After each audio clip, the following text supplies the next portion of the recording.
de criança e a fase da juventude, a fase do aprendizado. É a formação da pessoa. É a formação, é onde vai dar base para a vida adulta. Então, a melhor hora de você conhecer as coisas de Deus e crescer nela é nessa fase.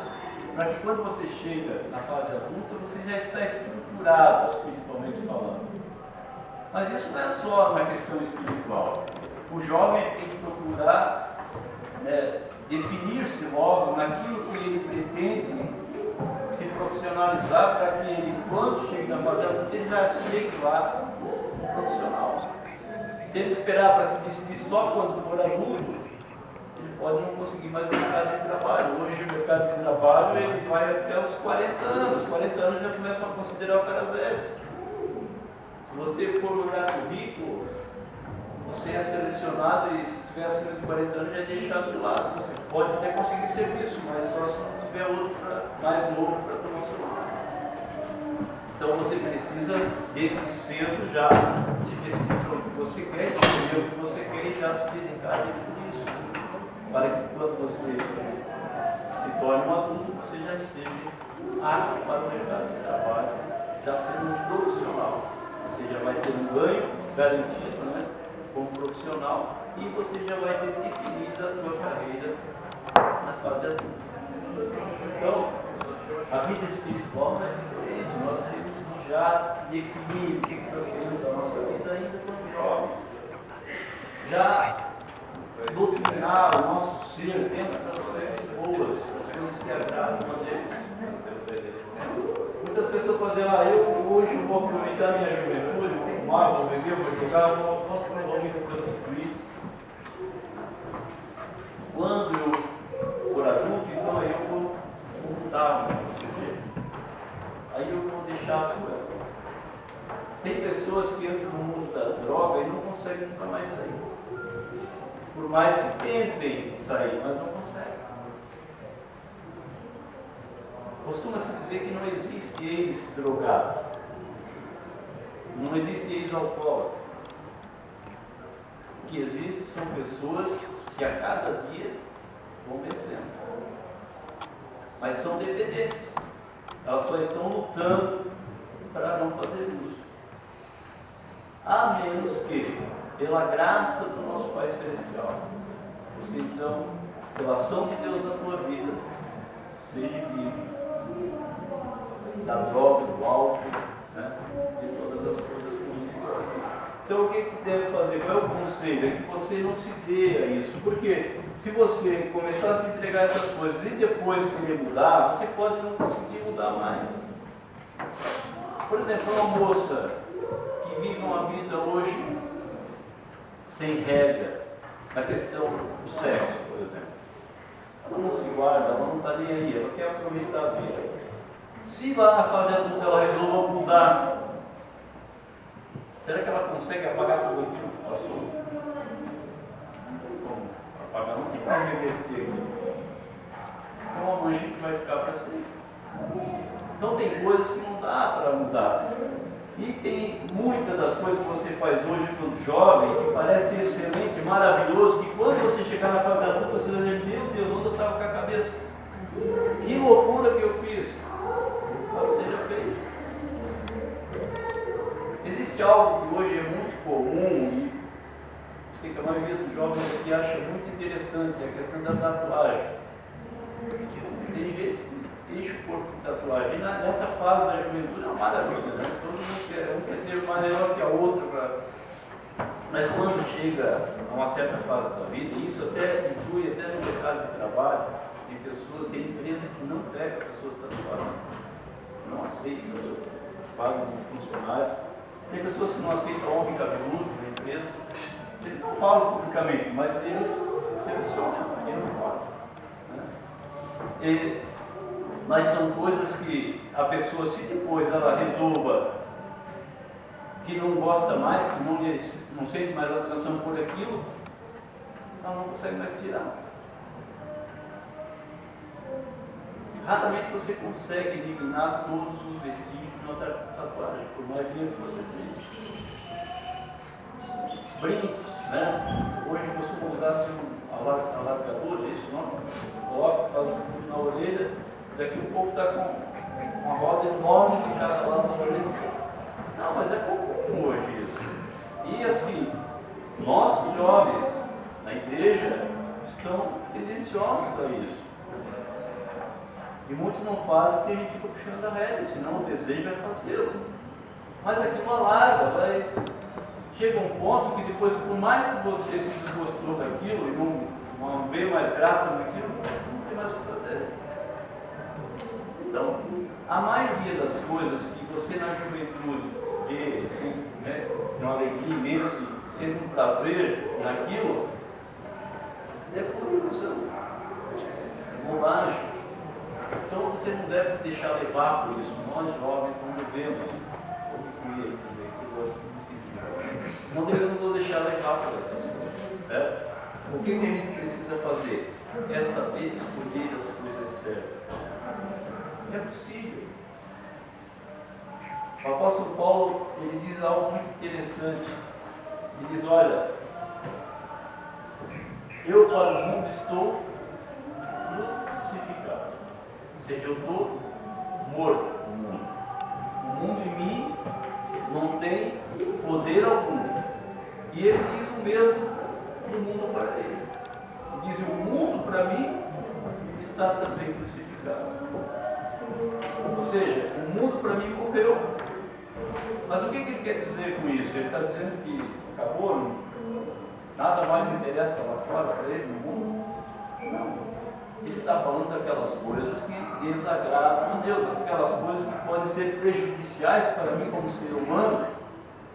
Porque assim, tudo aquilo que é prejudicial para nós, se nós olharmos nas Escrituras Sagradas, nós vamos encontrar apoio dentro das Escrituras Sagradas que realmente são prejudiciais. Quer dizer, o nosso Deus é um Deus de um conhecimento extraordinário. E Ele, sabendo disso, e querendo a nossa preservação, querendo que o homem viva todos os seus dias, mas gozando de perfeita saúde e vigor, Ele então já deixou escrito, já deixou para nós a orientação de que tais coisas não deveriam ser feitas, né, praticadas.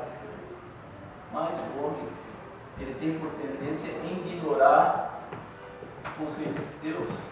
O ser humano, ele tem por tendência a fazer o oposto. O jovem tem muito disso. O jovem, se você dizer para ele não faz, ele entende como que estivesse dizendo faz. Porque ele vai fazer. Se ele diz não faz, ele quer fazer para mostrar para você que ele pode, que ele é capaz.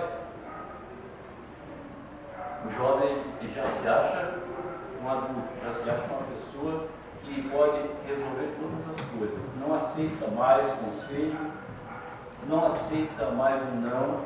Né? Você, para poder convencer o jovem a não fazer alguma coisa, você precisa dialogar com ele e convencê-lo disso. Porque, em caso contrário, ele vai fazer. Né? Se ele não se conscientizar por ele mesmo que não deve fazer, ele acaba de fazer. O filho pródigo é um bom exemplo disso. A Bíblia nos fala a respeito do filho pródigo. Jesus falou a esse respeito. Né? O filho pródigo é aquele que o pai sempre orientou. O pai sempre quis que ele permanecesse em casa, junto do pai, servindo ao pai, usufruindo daquilo que o pai tinha. Mas de repente ele, por ter direitos, quis fazer-se valer dos seus direitos. Ele decidiu o quê? Pai, eu quero a parte que é minha, que é do meu direito. E o pai, embora não tivesse disposto a fazê-lo, mas por ser direito, deu ao filho. E o filho, depois de pegar a parte que lhe cabia, pouco tempo depois, afasta-se de casa com aquilo que era dele. E ele começa então a administrar aquilo que é dele, porque ele já se sente capaz, ele já se sente independente. E todos nós conhecemos qual foi o resultado, né? Todos nós sabemos o que aconteceu com aquele jovem. A palavra de Deus diz que ele começou a gastar todos os seus recursos com os seus amigos. Agora ele não tinha mais o pai para colocar um freio, um limite. Ele agora se sentia à vontade. E ele então começa a desperdiçar todos os seus recursos. E tem um monte de amigos, até o momento em que os recursos acabam. Quando acabam os recursos, acabaram-se também os amigos. Fala deles que tem amigos mais chegados que irmãos. Mas o amigo, realmente, é aquele que vê você tomando uma direção errada, ele procura te orientar para que você mude o curso da tua vida. Amigo verdadeiro é aquele que age com você com o interesse de ver você bem. Agora tem pessoas que não colocam-se como teu amigo, mas os conselhos que ele dá são terríveis. A palavra de Deus nos fala no capítulo 13 de 2 Samuel a respeito de alguns filhos de Davi.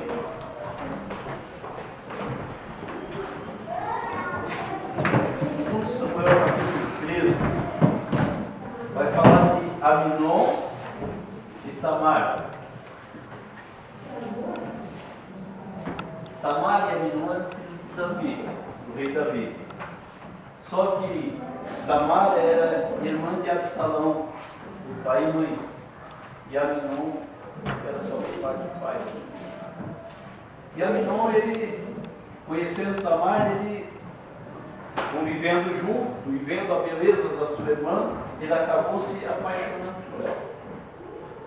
Mas uma paixão tão arrebatadora que ele passou a ficar doente, não comia, semblante descaído. Aí apareceu um amigo, primo dele. E ele então abre para o amigo o problema que ele estava vivendo. Por quê? O amigo, em vez de aconselhá-lo, olha, não pode entrar por esse caminho. Rapaz, ela é tua irmã, deixa disso. Existem muitas moças bonitas por aí, você é filho do rei, você pode arrumar outra moça.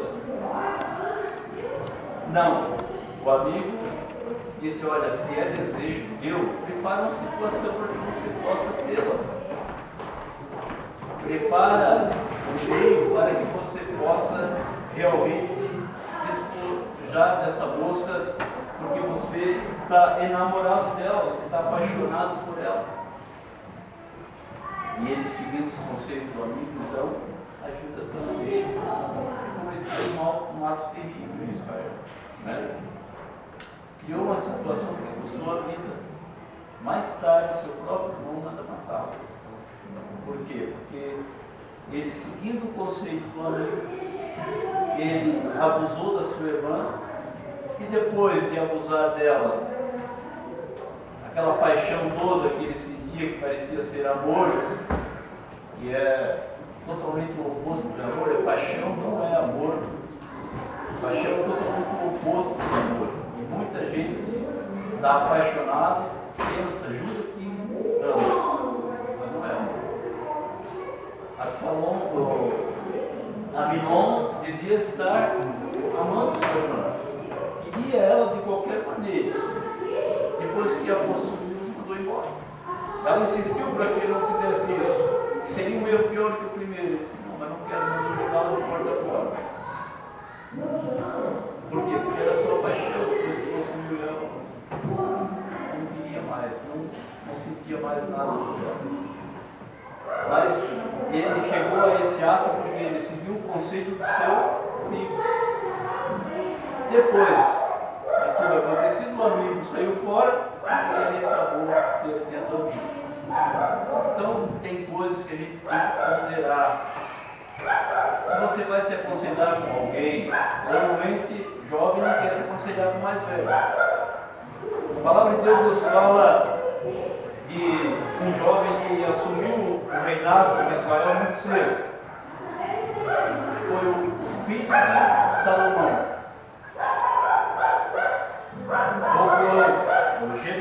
Roboão, ele assumiu o reino, e quando ele assumiu o reino de Israel, em vez de ele buscar conselho com as pessoas de mais idade, que eram pessoas que já foram conselheiros de seu pai Salomão, poderiam instruí-lo dentro do que é certo e instruí-lo ele dentro do que era certo.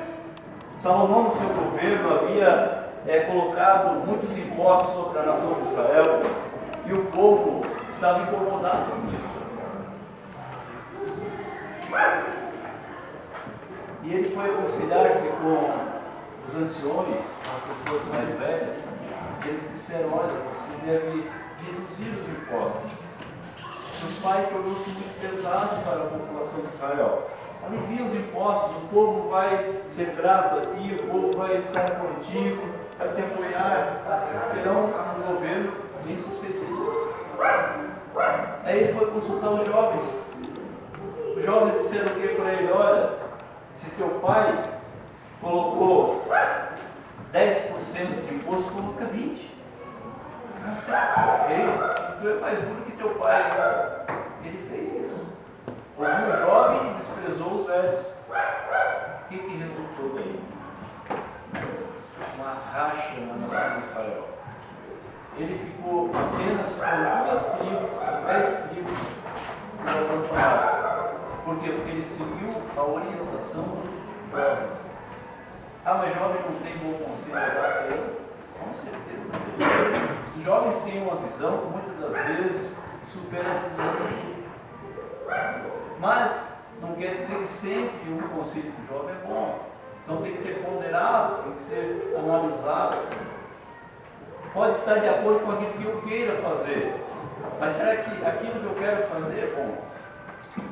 Eu às vezes vou buscar conselho porque eu estou indeciso, já estou imaginando que não seja legal.